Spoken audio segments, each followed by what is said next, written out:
Welcome to Montessori in the Sun City, brought to you by Escuela Montessori and Coronado Montessori, who have been serving El Paso's community since 1974. Whether you're a seasoned expert or just starting to explore the world of Montessori, we're here to provide insightful conversations, valuable information, and a fresh perspective. And now, on to the episode. Hello, everyone, and welcome back to Montessori in the Sun City. I'm your host, Jackie Filley, and I'm excited to say that once again joining me is my awesome husband, Steve Filley. Hi, honey. Hello. Hi, everybody. Last time we talked, I went over what I referred to as my version of Montessori 101. We went over a lot, and you probably were exhausted by the time you were done listening. But hopefully something I said either answered a question you had or sparked more interest in the Montessori way of learning. If you haven't listened to that episode, please check it out.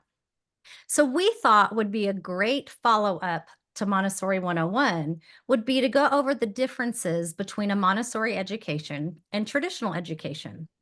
Now, we are basically speaking from the point of view of a private Montessori school. I know there are some public Montessori schools, and they have different rules that they follow, especially ones from their state or their district. When looking for a school, many parents feel nervous about taking the final step when considering Montessori education due to the opinions of well-meaning friends and relatives who may raise doubts about taking this less traveled path.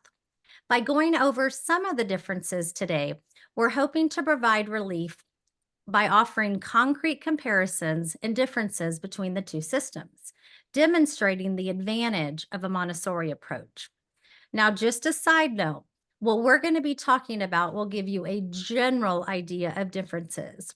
Please remember that the first plane of development, which is your 0 to 6-year-olds, will not completely follow the same practices as in the second plane of development, which are ages 6 to 12.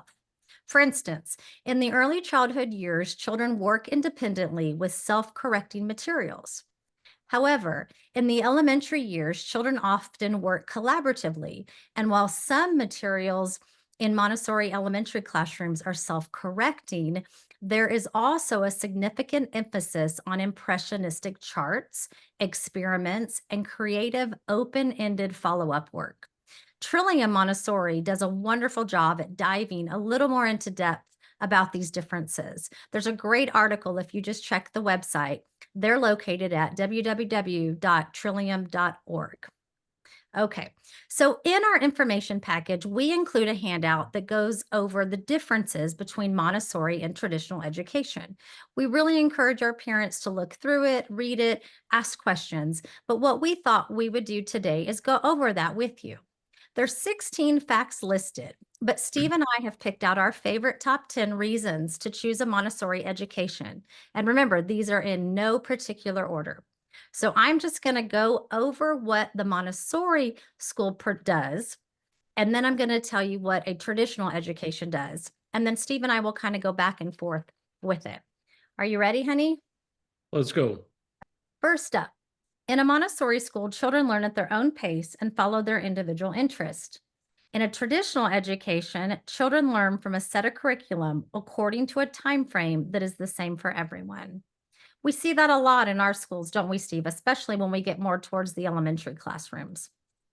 Yeah, I think that is one of the big differences is that you will see is the individuality of each child's curriculum and studies for the most part. And so to explain what that means, what I always explain to parents when I'm giving tours and that sort of thing, it doesn't mean that they wander around the classroom doing their own thing every day, all day.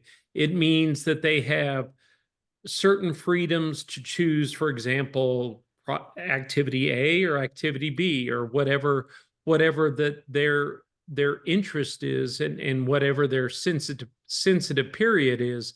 And you'll see that. You'll see them wanting to do certain things over and over and over and over again. And that they're just trying to learn whatever material or whatever concept they're trying to master. Mm-hmm. Right. I think in a way, when I give a tour, the way I describe it is that it's how I think of it is everyone in the class sitting at a desk and the teacher is giving everyone a reading lesson or everyone the same math lesson. That's what I think of in that set, that Right. in traditional education, they're learning from a set curriculum that all the fourth grade classes are doing or all the third grade classes are doing. Whereas Right. in our classes, right, there is some freedom within limits, within boundaries that the children are kind of following. If they're excelling in reading, they can kind of go at a little bit of a more individualized path than someone else who may struggle a little bit with reading. So I think Exactly. that makes And class certain children may just really enjoy puzzles. And right. so they're given the freedom to work on the puzzle because that is still teaching them skills. Right. Right. It's still working hand-eye coordination, muscle, fine motor skills, recalling information, memory, all of that great stuff. Okay. Exactly. Number 2, in a Montessori school, learning is based on the fact that physical exploration and cognition are linked. Whereas in a traditional education, it's kind of what I talked about a second ago, children sit at a desk and learn from books and worksheets. That, and we kind of talked about this, I think, in episode maybe 2, 1 or 2, when that I talked about having boys and how we have sons. And I can't just say sons because you know, being my husband, I don't sit still very often. And Right. so I think for me, that is, I can't just say it's good for boys. I think it's good for children because you are moving, and Montessori allows, once again, that freedom of movement that is very Exactly. important for physical and cognitive kind of development. Well, and anybody who has learned any skill as a teenager or as an adult or anything like that, they don't really learn it until they physically do it. And so there's so much evidence about muscle memory and physically being able to do things Right. that enhance your learning of a concept. What the hand does, the mind remembers. My favorite Montessori quote. I've said it a couple times on here. And it also Exactly. makes me think of we have a family situation that's going on right now where I've had to learn some skills in order to help with some health things. And you know this, and what I loved the most from the home health care nurse that was training me the first day was she let me do it. Right. And that physical, like, knowledge of my body actually physically going through the steps was huge. And I think that's what helped me remember it easier in order to keep doing it. So I think that's Exactly. okay. Number 3, in a Montessori school, children can work where they are comfortable, move around, and talk at will while not disturbing others. Whereas in a traditional education, children are usually assigned to their own chair and encouraged to sit still and listen during group sessions throughout the day. Now, this is one of those questions where I think if it does change a little bit when you look at the elementary class, because in the elementary class, they do tend to have more, I wouldn't say assigned seatings, but at that age, the teachers, we call our guides teachers, they know who may chat a little too much and who, so they will definitely guide the children into different sections and to sit in different areas. Right. But for the big picture, it is that it should be being able to have conversation with each other that's pertinent to the lessons or pertinent to any sort of session or group idea that they're discussing. Well, what I always like to, how I again describe it to prospective parents is that you want a busy hum. You Right. don't want children running around yelling in the classroom. But at the same time, and I've seen this both in public schools and Montessori schools, I think at the same time, there's a misconception that everything has to be as quiet as a morgue, as opposed to just, busy chatter of people working and collaborating and doing group projects and that sort of thing. So it's striking that balance. And again, that's how I like to say it is a busy hum in the Right. classroom. Mhm. Even with our littles, I have seen or heard some toddlers classrooms that want them to be quiet. And that is, to me, contradictory of that developmental age where they're learning to talk and those oral skills are so Exactly. important. And so you're right. I think it is something that there should be a chatter. I mean, just like at home, you're Right. communicating. That's how you learn And skills. it's a community. It's a Right. children's house. Right. Right. Because there's such great grace and courtesy lessons that could be going on during that time as well. Look, let's keep our voices down a little bit, or, not to disturb our neighbors, please, thank you, excuse me when interrupting. I mean, all those crucial grace and courtesy lessons that can be taught. It's so valuable, I think. Exactly. Okay. Number 4. In a Montessori school, the child's individual development brings its own reward and therefore motivation. Whereas in a traditional education, motivation is achieved by a system of rewards and punishment. For example, stickers or something that I learned when our boys transitioned over to well, that their friends had done or their friends had experienced when we were sharing stories about their elementary, which was red light, yellow light, green light, which is red light, you were in trouble. Green light meant you were doing good. And if a yellow light went up by your name, then that meant caution, be ready. You're maybe doing something wrong, which to me was just shocking to know that an elementary age child was actually like, that's how they were guiding them in order to interdiscipline or self-discipline. But yes, so that's how Montessori is the child's individual development brings its own reward and therefore motivation. Yeah. Do you Exactly. right? Exactly. One of the big differences is, and it's something that has to be taught. It's not, not something that is automatic, but at the same time, you are trying to draw out the Mhm. child's inner self-discipline and that their inner motivation, as opposed to you're going to get in trouble if you don't do this. You're going to get in trouble. You're going to get stickers, or you're not going to have pizza on Friday, or whatever. Right. I see it when I would start to see it a lot is in our toddler class, or what we call our pre-primary class. Right, where it's toiletry. Well, if you give they'll get they'll get I've heard in the years, because we've been doing this for a long time, if they use the bathroom, they get a Skittle, like a little candy. And I'm like, I don't know if that's something that should be rewarded. This is a very natural process that they should be learning, not really a reward. But same thing, you hit it right on the money, where a lot of the parents sometimes, well, if they're not good, they just won't have pizzas, and Right. that's not the same. Yeah, it doesn't work. So I think that's why it is important that you're right. We talk a lot about interdiscipline and self-discipline, and that's something that's naturally developing, especially if guided the right way, for sure. Number 5, in a Montessori school, the environment and method encourage internal self-discipline, which is what we just said. We just said. We just said that. In a traditional education, the teacher acts as the primary enforcer of external discipline. Yeah, and that's what we just kind of talked about.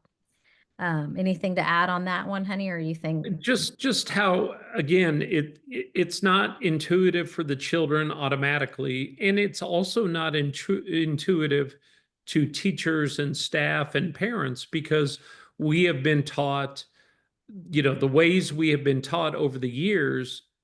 You almost have to unlearn, Right. like when we had that, what was that, 2 or 3 years ago, we had the positive discipline, and Chip, when he came from Florida, and had a whole curriculum of positive discipline, and it's taken years to implement that in the classrooms. Right.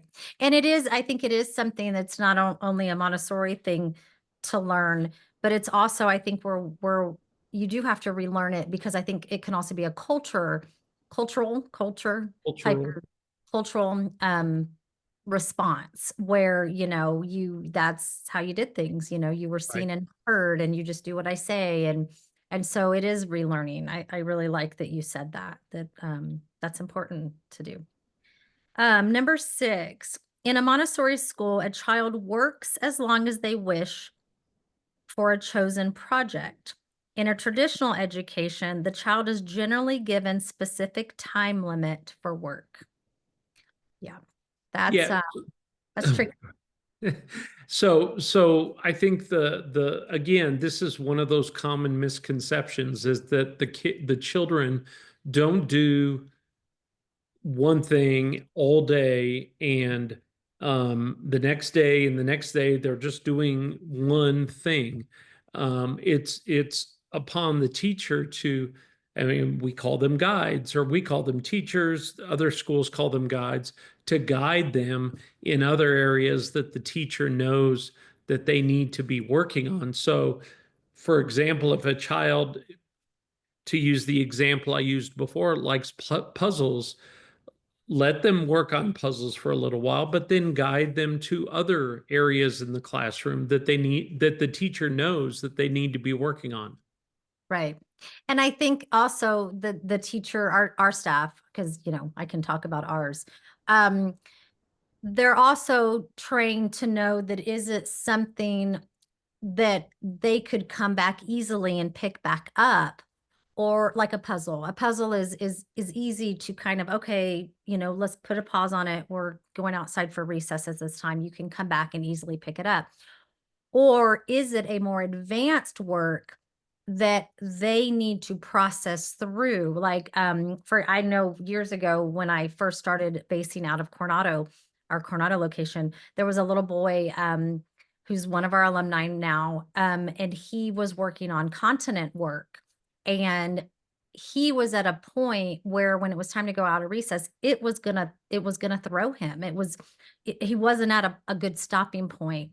So we went ahead and got the other class was ready. They transitioned outside, and we went ahead and let him finish that work, because then it was a good stopping point. So I think that's important too. You're right. It's not like we're, letting them work for hours on end, but we're also aware that, okay, what are they trying to gain? What are they trying to learn? Is this a good stopping point? It'd be like for us as adults reading a book and you're mid chapter.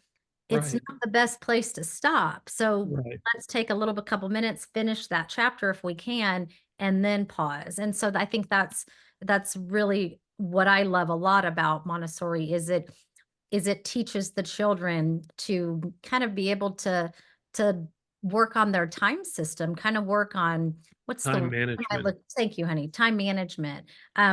Which in this Well, world, everybody's going, that you need to have those skills. What are you thinking? That's like are you a son story is where I'm.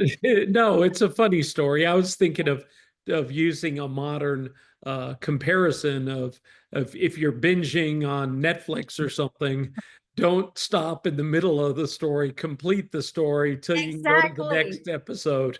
You're watching The Pit, with like, you can't stop mid episode 4. You got to Yep. keep going. Yeah, I Push agree. on. It's a life lesson, which is what, we're telling too many family secrets now, Steve. But yeah, it's right. It applies to you to us as adults too. I mean, these are life lessons that we're teaching. Okay, number 7, and this kind of tight, we kind of answered this. In a Montessori school, there is an uninterrupted work cycle, compared to in a traditional education, there are block times or period lessons. 8 to 9 is reading, 9 to 10 is math, 10 to 11 is history, where that's not at all how the Montessori classrooms work. So, and I think I don't know, I think all the subjects have to do with each other.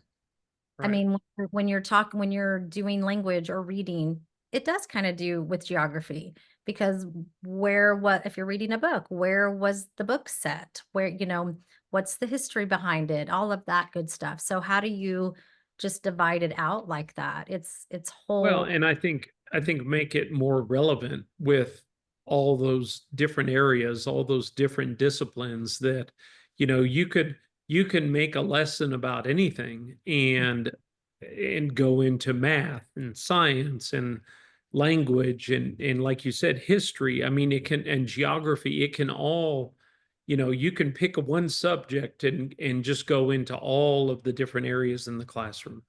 Right. Number 8, in a Montessori school, there are mixed age groups. In a traditional education, they are the same age groups. So we've kind of discussed this, I think, on one of our other episodes, that our classes do run a little different than some Montessori schools. And we do this just because we've been in business for 50 years.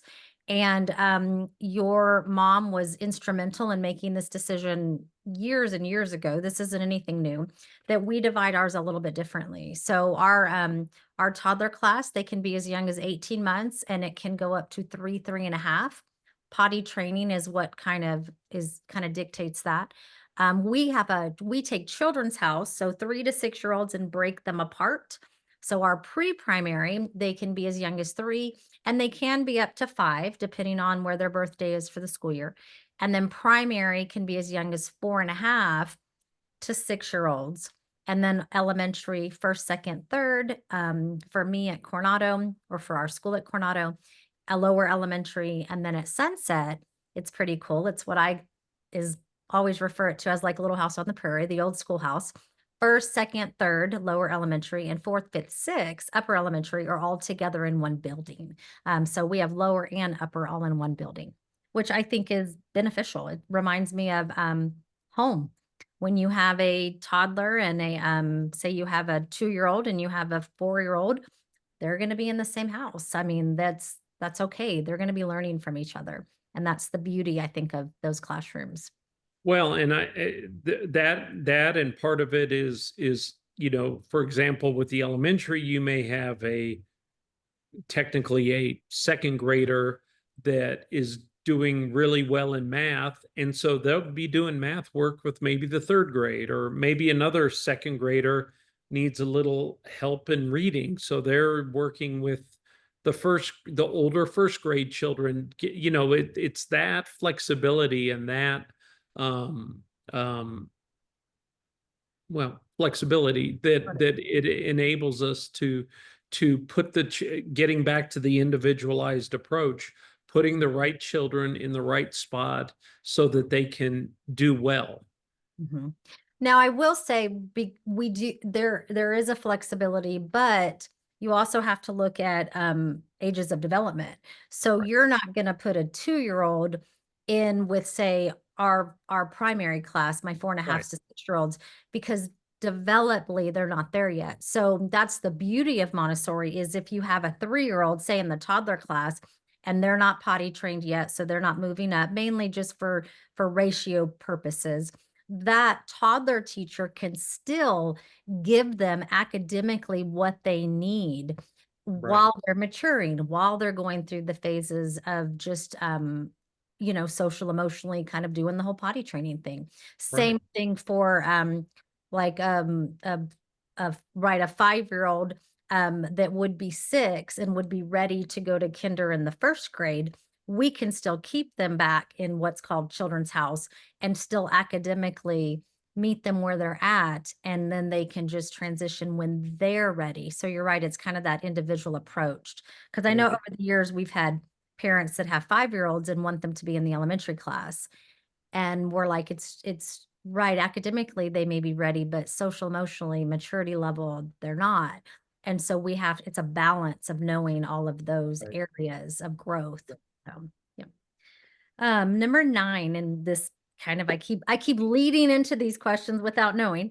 In a Montessori school, there is a shared emphasis on intellectual, social, emotional, and spiritual development. In a traditional education, the main emphasis is on intellectual development. That's kind of what I just talked about. That they're just more worried about, well, they're 6, they need to go straight to first grade. Oh, and that's not what it's about. I mean, it really isn't. So, Well, and when you read that, it made me think of something, and something that I think we need to mention is that we're talking about the difference between a Montessori approach and a traditional approach, but there is also very different approaches with the public schools and with Montessori schools, and how, not only how the children learn or what's the best philosophy, but how what is the idea of the program in the first place. And, Right. for example, I like to consider myself pretty smart. I was terrible in the public schools. There were times that really fit me very easily, but then there were times that I did not fit the mold. I did not fit the system. I was not a good student. I had horrible study habits, and if my mom hears this, she is gonna the first thing she'll say is, well, I tried.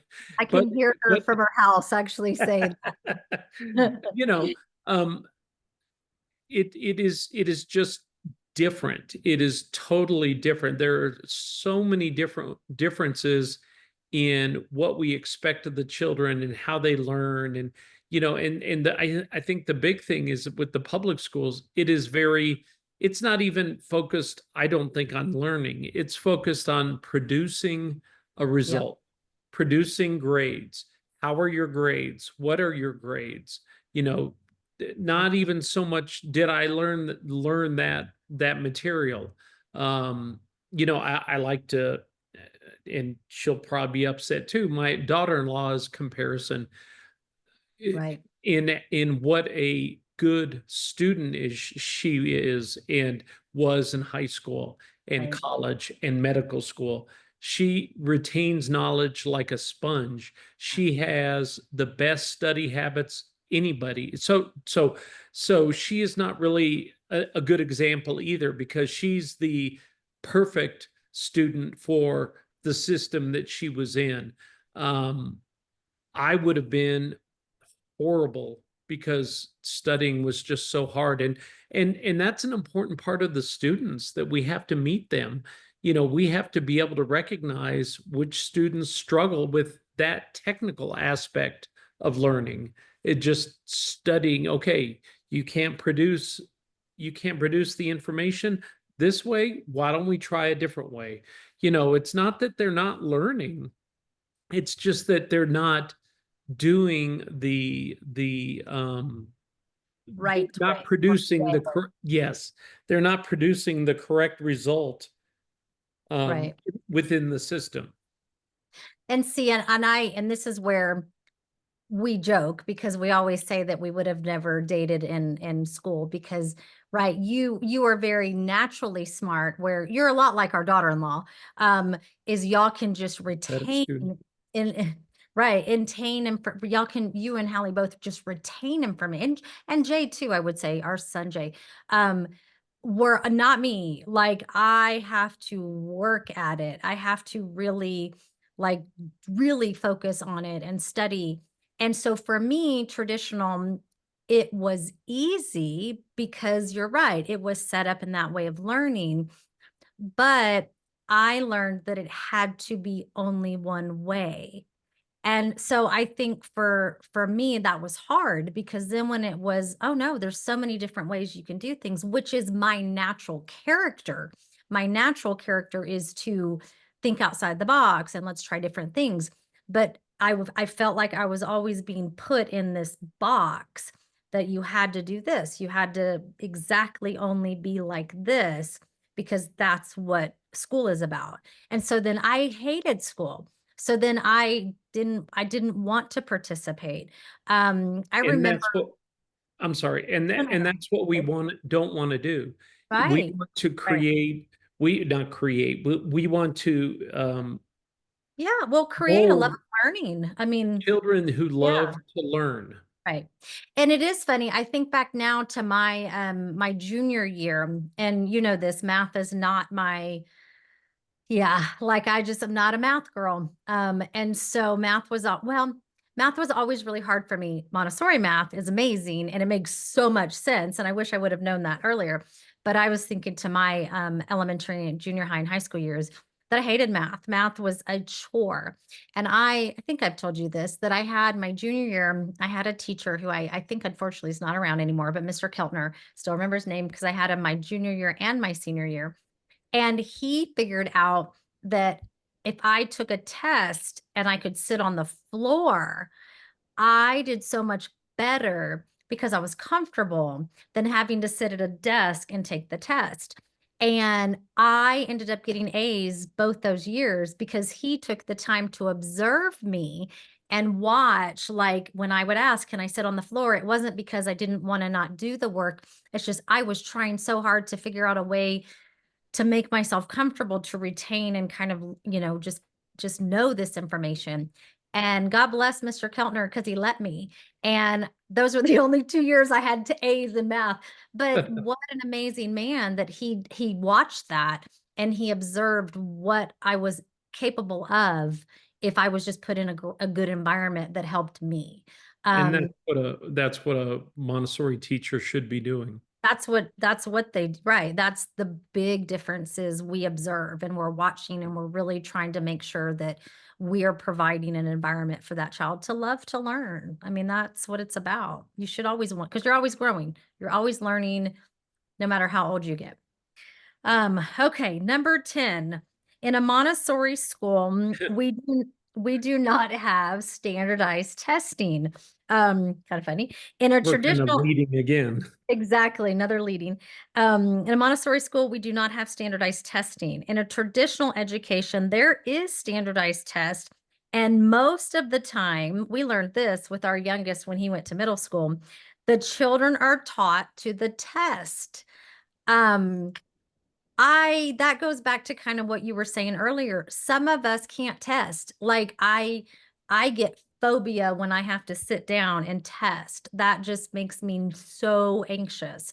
Um, some people don't, but we don't. And so I know one of the questions always is, well, how do you know where the students are if you don't test them? So what would your response to that be?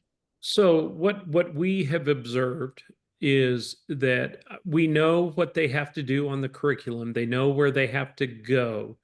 They know they are learning. And so what we have observed is when if you're concerned about performance academically beyond a Montessori school, um, I would say that 95% of the children are easily 2 or 3 grades ahead of their peers in a more traditional educational setting, in the public schools for that matter. And I can't give you strict numbers, but it depends on each child. It depends on the parent. But what in my experience, when they make that transition to the public schools or other private schools, maybe a 2 or 3 week adjustment to just the different style, and then they just go right from there. I can't tell how many children of ours. I can't tell you how many of our children have come back um, that are leaving for medical school and they will say 2 things. It was a great place to start, and well, they'll say 3 things. It's a great place to start. The swings are so much smaller than they were in the past. And then the third thing is just going to be how much they enjoy school and Right. what a good experience it was. Mhm. And I think that goes way beyond any possible, they're on this grade level or that grade level. They enjoy learning. And I would say that to any parent that's considering a Montessori school, if you're looking for just strict performance Yeah. based learning, where you want report cards and you want to be able to compare to the Joneses down the street. Oh, my child is in AP classes or international baccalaureate program or whatever. If you want to be able to do that, maybe you need to think about another program. But if you want a program where they are going to be learning, where they are going to be enjoying, they're going to be outside, they're going to be running around, they're going to be learning out in nature, they're going to be cooking, they're going to be doing lots of art activities that are amazing art activities, not just, coloring on a piece of paper, coloring within the lines. If you're not a coloring in the line kind of person, then you definitely need to be thinking about a Montessori approach. Well, we are, I very well said. And I think we're teaching not only academics, because I think that is a part that people don't understand, that they think we're just having a good time. But we are very much academic driven. It's just in a different way. Right. And I think we are teaching keys to how to be a productive member of society. How to be living behind. I mean, life skills. Well, and that was one of Maria Montessori's big thing is to not just educate. I mean, that's why it was the Children's House. That's why they all worked together. They did things because they were learning to be productive members of society. And I think, we may not have those numbers and all the statistics out there, but we do have 5 kids that we can say that 5 sons that went through our schools. And I think we can look at those, those statistics. And I think that's proof in the pudding right there that we did a great job, that the school itself, the Montessori education, the Montessori method was successful for them, definitely, because they are definitely living some pretty great lives and just good, productive members of society. But I think that's a great way to stop, a great place to stop. I love having these conversations with you because I definitely go off to one side and you go off to another, but we're still saying the same thing. And I just think that's cool. I think we make a good team, but I would agree with that. We're married. Anyways, that's a good thing. That is a good thing. But that's what we have for you today. I hope you enjoyed listening and you learned some great tips or fun facts. We will have this worksheet hopefully in the show notes. So if you'd like to go back and look for that, you can. And we look forward to talking to you soon. Take care and keep listening.